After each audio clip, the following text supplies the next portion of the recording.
Midwest Orthopedics at Rush, hip initial strengthening and mobility exercises after a hip surgery. What we're going to do is have you lay with your legs in hook lying position or bent up like that, and then we're going to do a exercise called core activation. So you're going to start by not just thinking about drawing your belly button in, but rather bracing or tightening your entire core. So something that I like to tell people to do is take a deep breath in and then blow out all the air like they were blowing into a balloon. When you do this, you should feel your core tighten nice under your fingers. Hold for a few seconds and then relax. Make sure you can breathe while you do this so you're not just blowing out and then holding your breath with it though. Training the core is essential for the hip. It takes pressure off the hip flexor. The next exercise would be a bent knee fallout. You would first activate the core like we just showed you and go ahead through the maneuver. So with this, you're going to keep your foot relatively flat on the table. We don't want to see that it rocks all the way out, and rather keeping that core tight as you go through the movement, letting that knee come out, and then slow on the way back in.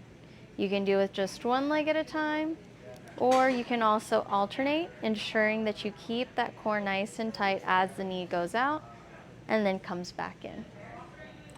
After you master this exercise, the next thing would be a pelvic tilt. So for this exercise, I like for people to imagine that they have a bowl for their hips. And what I mean by that is that our pelvis here makes a near perfect circle.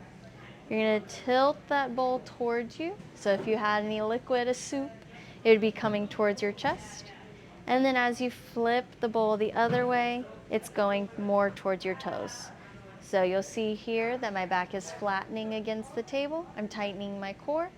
And then as I tilt away, there's a small arch in my back as well. The last exercise in this series would be quadruped rocking.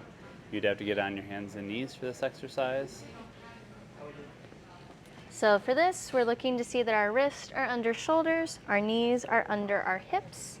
And with this, we're gently just gonna rock back and then come forward. Keep your back nice and straight while you're doing this to get a good flexion of the hip and stretch of your posterior capsule.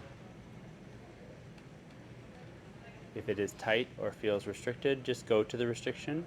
Another modification would bring your knees out a little wider